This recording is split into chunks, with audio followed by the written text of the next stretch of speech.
I'm a complete Bitcoin newbie, so I apologize if my question sounds silly. No problem, but please. What are the most outlandish Bitcoin applications you've seen? Tonight you're talking about reinventing the payment gateways and financial infrastructures, but you mentioned that once this inversion has taken place, this opens up new doors to new applications. So some examples. It's very, very difficult to see those. Because they depend on a number of different things. First, you need the infrastructure, but then you also need widespread adoption. So if you look back at the internet and you look at 1992 and you say, what we're going to see in the future, right? I mean, video teleconferencing was obvious. That was part of Star Trek 20 years earlier. They could imagine that. What they couldn't imagine was Wikipedia or Google search or social media. And the reason they couldn't imagine that is because a lot of those things actually require a density of adoption to even be possible, right? You can't do social media unless almost everyone you know is able to use it, which means they already have internet, preferably mobile internet. You can't do Wikipedia unless there's enough people who can go in there and continuously improve the product. You can't do Google search until there's enough pages that you can do cross-correlation of deep linking. So all of these applications only emerge once you've set down certain prerequisites, and those prerequisites and the applications that come out of them are invisible in the beginning. This happens with every type of new disruptive technology, which is that over the first decade or decades of their development, most of what you see is skeuomorphic design, meaning that it is design that mimics the shadow of the past. So you go in places like New York and you introduce steel into construction. And what do they use steel to do at first? They use it to build a brick building that looks exactly like all the other brick buildings, only is a bit taller, right? They don't say, you know, maybe instead of windows this large, we can make the entire facade of the building glass. That doesn't even cross their mind. They spend the next 2 decades repeating the forms. In fact, one of the most ironic things is that you start seeing with modern construction techniques, people put up houses and then they put Roman columns in front. And Roman columns have a very specific purpose. They're there to hold the roof up. They're not decorative elements. But you don't need them to hold the roof up anymore because you have steel beams or bricks or other techniques. So the columns are now purely decorative. They serve no practical purpose. You're just giving kind of a little hat tip to the past. For the first decade in Bitcoin, the vast majority of what you're going to see and the least interesting things are going to be, well, here's what we did with banking. Let's take it a bit further. So we're thinking about, let's, retail commerce plus Bitcoin, Bitcoin retail commerce, checking and savings. Let's call destination addresses checking accounts, Bitcoin checking and savings, right? And so this is not innovative. It's skeuomorphic. And we're going to see that happen for decades, possibly. But what's going to start appearing once you lay down the ground to have enough people to do adoption is then you have interesting opportunities. The most interesting opportunities for me come from some of the narrow areas where Bitcoin can do things that are not possible today because of its different nature. Here's one that I'll just throw a few out there. Okay, so every single financial system we have assumes personhood. The entity that owns and controls money is either a person or an association of people through a corporation. That is it. You cannot have personhood. You cannot have money without personhood because the legal jurisdiction that supports it requires personhood. Well, elliptic curve digital signatures don't give a damn about personhood, and that is the legal infrastructure on Bitcoin. So you can have ownership and control of money through the ownership and control of elliptic curve digital signatures without a person. That means that software agents and machines can directly own and control money without any human being involved at all.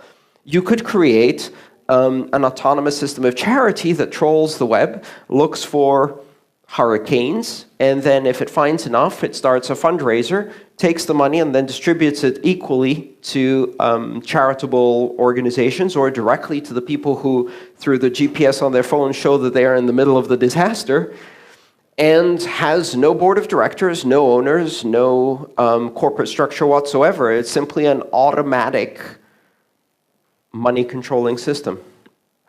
The most wild idea I had is what happens if you take self-driving cars, Uber and Bitcoin, mash them together, and you have the world's first self-owning taxi. A taxi that effectively owns itself. It has paid for its own lease, it's paid for its own maintenance, its own insurance. It collects money from passengers that ride in it, that it provides rides for, and then pays for gas automatically using Bitcoin and pays for its annual maintenance. Now, if you think that could never happen, I've even constructed a scenario of exactly how it would happen. It wouldn't start with autonomy. It would start with an elderly taxi driver who gradually turns themselves into an entrepreneur and owns a fleet of taxis and then replaces their drivers with autonomous vehicles and then automates their accounting so that they have to do less and less and less work, and then they die without heirs and nobody notices because the next morning the taxis go out and they continue doing what they've already been doing, and then you have the first emancipated taxi that suddenly became its own autonomous entity. This is not completely outlandish. There are plenty of examples of, for example, they found an elderly person in Japan who had died in their apartment 17 years before they found the body, because they had a pension coming in and direct debit of their electricity and utilities, and the air conditioning was turned up enough, and they died in their apartment without heirs. Nobody noticed. For 17 years, they just sat there. And the apartment kept being rented, and the rent kept getting paid, and the electricity got paid. And essentially, the apartment emancipated itself. But you could do this with a self-driving taxi. There are some really weird things that happen when you remove personhood from the ownership of money. And that's just one example. The other really interesting area is the possibility of doing nano-payments. Nano-payments both in terms of value and in terms of time granularity. With certain constructs within Bitcoin called payment channels or Lightning Network and things like that, you can do payments for services that are billed for a thousandth of a cent in increments of 200 milliseconds or less. So what could you possibly do with that? I have no idea. I'm sure there are some very smart developers trying to think of something cool now. So again, you lay this infrastructure, everybody has enough liquidity, people have easy access to it, and then you start laying on top applications that were absolutely impossible to do before.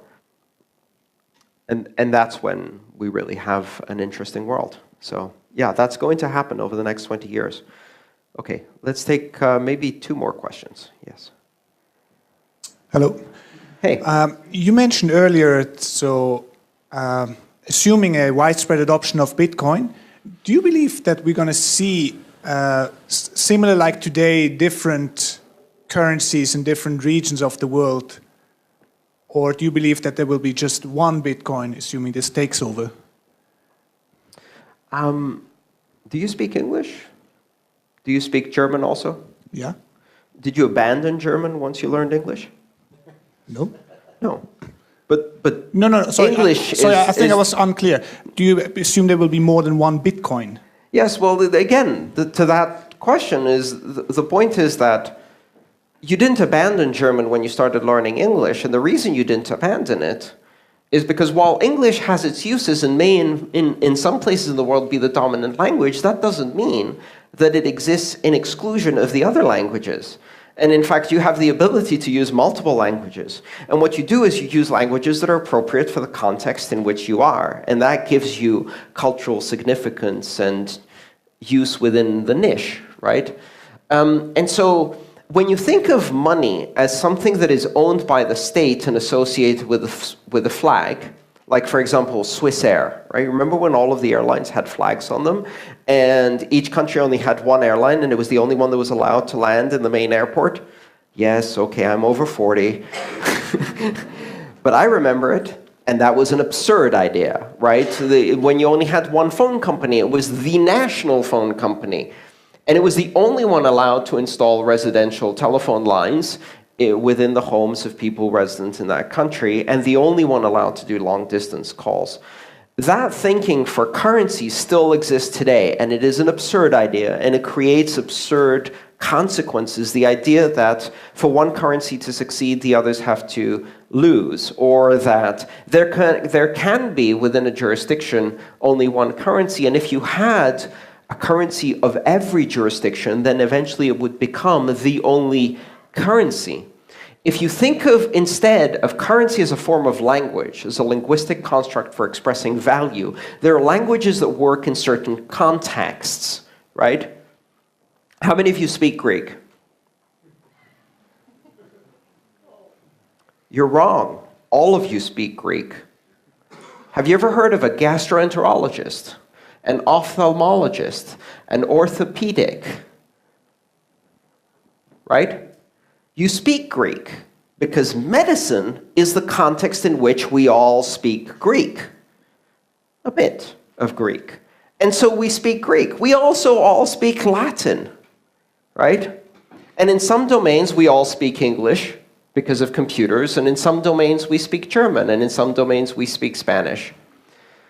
The point I'm trying to make is that if you think of money as a language, then the language you use depends on the context in which you're using it and what the other person speaks. And so the money you use will depend on the context in which you're using it and what money the other person accepts. With digital currencies, it's no longer a system where there have to be a certain number of winners and everybody else has to disappear, or where the competition is like that. There are no monopolies. So how many currencies will we have? In the old days, we used to say, how many newspapers does a city have? And you could answer with a simple number and say 2 or 3. And then at some point, blogging happened. Now, how do you think the question, how many bloggers can there be?